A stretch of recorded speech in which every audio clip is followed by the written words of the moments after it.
नमस्कार प्यारे साथियों। आज हम सेकंड ग्रेड में जो छंद प्रस्तावित हैं उन सभी का अध्ययन करेंगे। और जो ये नोट्स हैं ये जब मैंने तैयारी की थी उस दौरान मेरे बनाए हुए हैं, और जितनी भी महत्वपूर्ण पुस्तकें थी वहाँ से मैंने इन सभी को कलेक्ट किया था। तो ये सब आपके लिए महत्वपूर्ण साबित होंगे, तो सभी ध्यान से देखिएगा। और जो भी विद्यार्थी सेकंड ग्रेड की तैयारी कर रहे हैं उनको भी आप शेयर कीजिएगा। तो शुरू करते हैं। सबसे पहले दोहा छंद।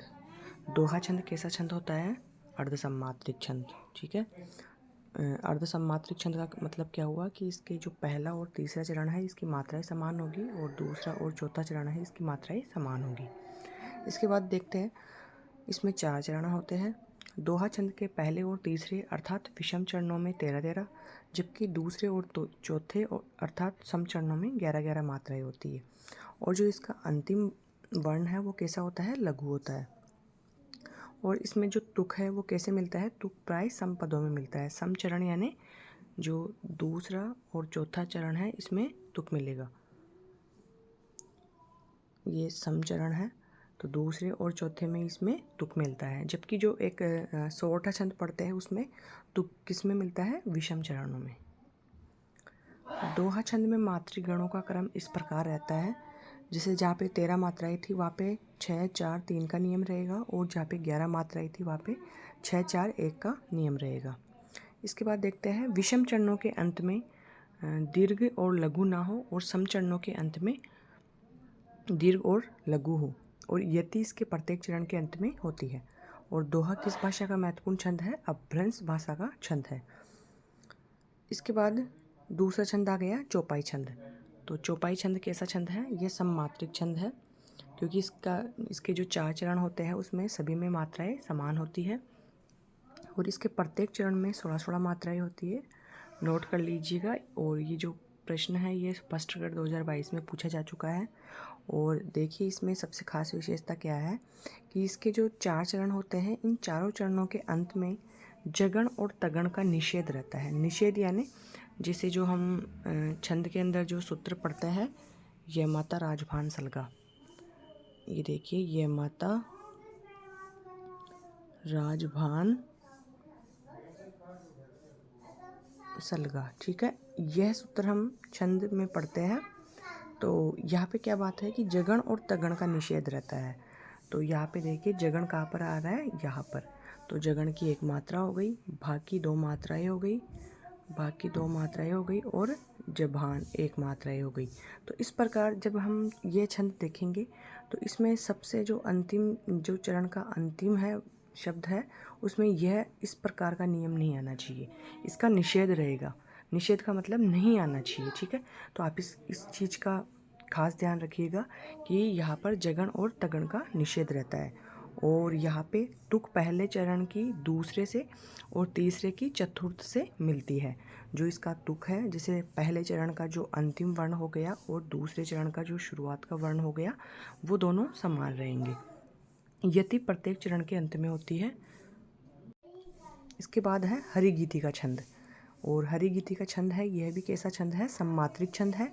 और अभी जो सेकंड ग्रेड का एग्ज़ाम हुआ था वहाँ पर इसी से संबंधित प्रश्न पूछा गया था कि हरिगीति का छंद में जैसे कथन वाले क्वेश्चन थे, और उसमें यह था कि हरिगीति का छंद में 26 मात्राएं होती है। तो वहाँ पे एक सीधा सा है कि हरिगीति का छंद में कितनी मात्राएं होती है? 28 मात्राएं। जबकि जो गीति का छंद है उसमें 26 मात्राएं होती है, और गीति का छंद के पूर्व में 2 मात्रा जोड़ने से हरिगीति का छंद बनता है।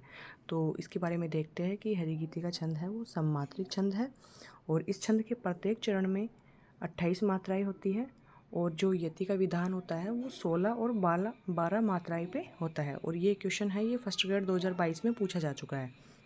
इसके बाद है गीतिका के आरंभ में 2 मात्रा जोड़ने से हरिगीति का छंद बनता है। जो भी मैंने आपको बात बताई कि जो गीति का छंद है इसमें तो 26 मात्राएं होती है, और जो हरिगीति का छंद है इसमें 28 मात्राएं होती है।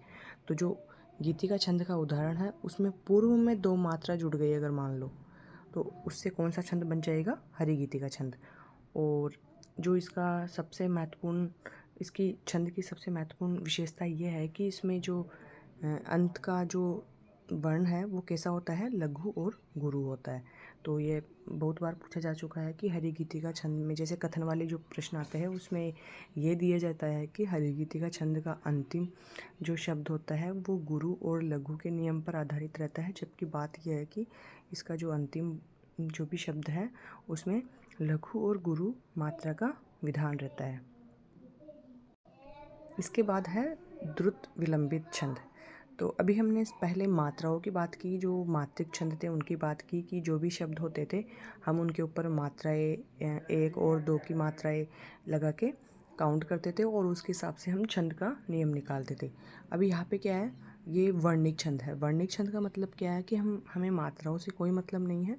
जो भी छंद का उदाहरण रहेगा उसमें हम इनके वर्ण काउंट करेंगे। जैसे जो द्रुत विलंबित छंद है इसमें 12-12 मात्राओं का विधान रहता है, ये 12-12 वर्ण का विधान रहता है इसमें। तो जैसे जो भी उदाहरण है, जैसे मान लीजिए ये उदाहरण है यहाँ पे, तो हम इसमें काउंट करेंगे वर्ण, ठीक है। जैसे 1 2 ऐसे इस तरह से हम इसमें वर्ण काउंट कर लेंगे। जैसे ये नगन है, नगन में 3 वर्ण हो गए, इसमें भी 3 वर्ण हो गए, इसमें भी 3 और इसमें भी 3, तो टोटल जैसे इसमें 12 वर्ण आ रहे हैं। इसी प्रकार हम इसके उदाहरण में इस नियम को ध्यान रखेंगे। तो यहाँ पे क्या है कि जो द्रुत विलंबित छंद है ये समवर्णिक छंद है। समवर्णिक का मतलब यहाँ पे सम का मतलब तो आप समझ ही गए होंगे कि पिछले जो छंद थे हमने उसमें बात की कि सममात्रिक छंद है, यानी इसके प्रत्येक चरण में समान वर्ण होंगे। तो प्रत्येक चरण में इसमें कुल कितने वर्ण होते हैं, 12-12 वर्ण होते हैं। और जो इसका सूत्र है वो नभोबरों पर आधारित रहता है। नभोबरों का मतलब क्या है, जो हमने यम माता राजभान सल का पढ़ा था उसी के सूत्र पर ये नियम आधारित रहेगा। जैसे मान लीजिए अगर आपने 12-12 वर्ण निकाल लिए और बहुत सारे छंद ऐसे हैं कि जिनमें 12-12 वर्ण होते हैं, लेकिन उसके बाद में आपको क्या देखना होगा कि उस छंद में यह सूत्र निकल रहा है नहीं निकल रहा। अगर यह निकल जाता है तो इसमें द्रुत विलंबित छंद हो जाएगा। अभी जो क्वेश्चन आए थे एक तो हरिगीतिका छंद से आया था और एक यहाँ से आया था, तो आपको ध्यान रख लेना है। इसके बाद देखते हैं हम सोहटा छंद।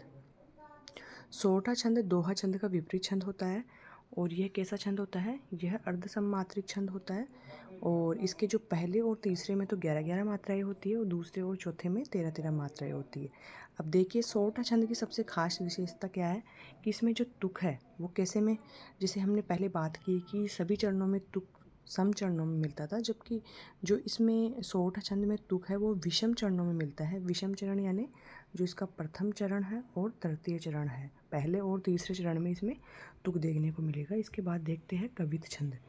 कवित छंद भी कैसा छंद है, वर्णिक छंद है और इसे हम मुक्तक छंद के नाम से भी जानते हैं। और इसमें कुल 31 वर्ण होते हैं, जिसमें 16 और 15 पर यति होती है और इसमें कुल 8 चरण होते हैं। इस छंद के चरण के अंत में गुरु होता है।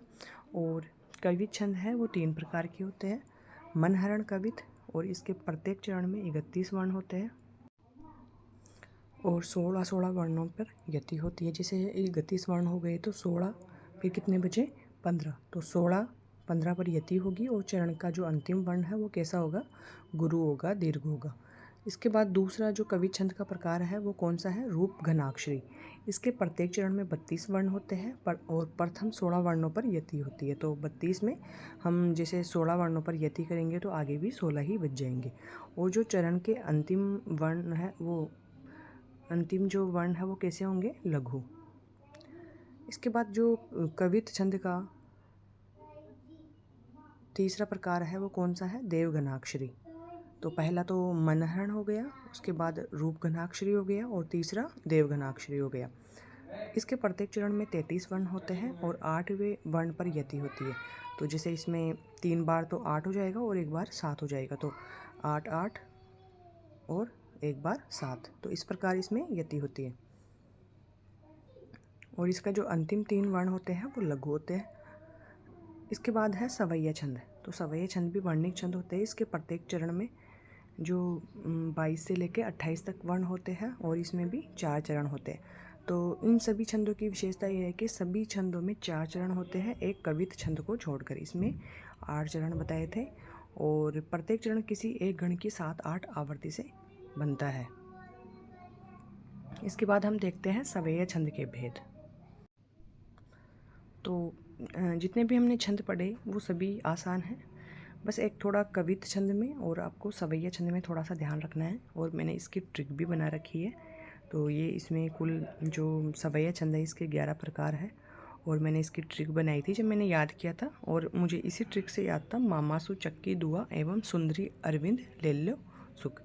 तो मामासु चक्की दुआ मतलब माँ से एक मदिरा हो गया और माँ से एक मालती हो गया, और सु से सुमुखी हो गया, जैसे चकोर हो गया, की से किरीट हो गया, दू से दुर्मिल, आ से अरसात, और सुंदरी से सुंदरी हो ही गया, अरविंद से अरविंद हो गया, और लेलो से लवंग लता, और सुख से सुख या कुंद लता। ठीक है, तो ये आप ट्रिक बना सकते हैं आप भी, आपको हमेशा लॉन्ग टाइम तक याद रहेगा।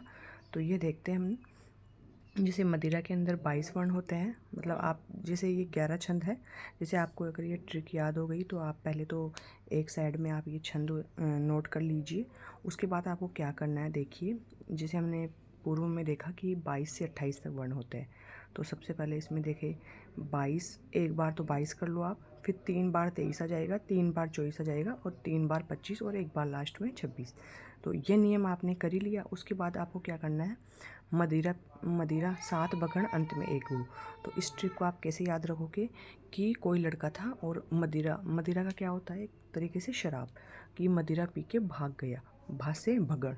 एक याद करने की ट्रिक बता रही हूँ मैं, कोई एक्स्ट्रा कुछ आप मत लेना। उसके बाद है मालती, 7 बगण अंत में 2 गुरु, यानी मालती को लेकर भग गया। इसको इस तरह से याद कर सकते हो कि इसमें भगण आ रहा है। इसके बाद है सुमुखी में 7 जगण अंत में एक गुरु, वो एक लघु और एक गुरु वर्ण। तो इसको आप देखिए, जो ये लास्ट के जो दे रखे हैं, एक गुरु, किसी में 2 गुरु, किसी में एक गुरु एक लघु, ये तो आपको याद करने पड़ेंगे। बाकी जो इसके जो जगण तगण जो भी है वो मैं आपको एक बता रही हूँ कि सुमुखी जाग रही है और जा से जगण आ जाएगा। चकोर भग गई, इसमें भी भगण। किरीट भग गया, चकोर किरीट दोनों साथ में भग गए, तो इसमें भी भगण। दुर्मिल सगण, दुर्मिल सो गई, तो आप इससे देख सकते हो दुर्मिल सो गई, और 8 सगण हो जाएगा। अरसात में देखिए किसी भी इसमें जैसे अरसात में र आ रहा है, तो इसमें आप जैसे एक रगण हो गया और 7 बगण हो गए। ठीक है, सुंदरी सो गई, से स, तो इसमें भी 8 सगण। और सुंदरी अरविंद हमने साथ में पढ़ा, तो इसमें दोनों में सगण सगण हो जाएंगे। बस यहाँ पे सुंदरी में तो एक गुरु वर्ण है और अरविंद में एक लघु वर्ण है। इसके बाद लवंग लता भी जाग रही है, 8 जगण हो जाएंगे। और सुख के अंदर भी स है, तो इसमें भी 8 सगण हो जाएंगे। बाकी के आप याद कर लीजिए, नोट कर लीजिए। तो आपको कैसी लगी हमारी क्लास, आपको अगर समझ में आए तो आप इस चैनल को लाइक, शेयर और सब्सक्राइब जरूर कीजिएगा। और जो भी महत्वपूर्ण क्लासें हैं, जैसे अलंकार हो, जितने भी काव्य के टॉपिक है, कहानियाँ हैं, हम थोड़ा थोड़ा जैसे सभी के बारे में हम चर्चा करेंगे। और जो आपके लिए महत्वपूर्ण क्लासें होंगी हम सभी जल्द ही आपके लिए उपलब्ध करवाएंगे। तो आपको हमारी क्लास अच्छी लगी हो तो इसको ज़्यादा से ज़्यादा शेयर कीजिएगा। Thank you so much.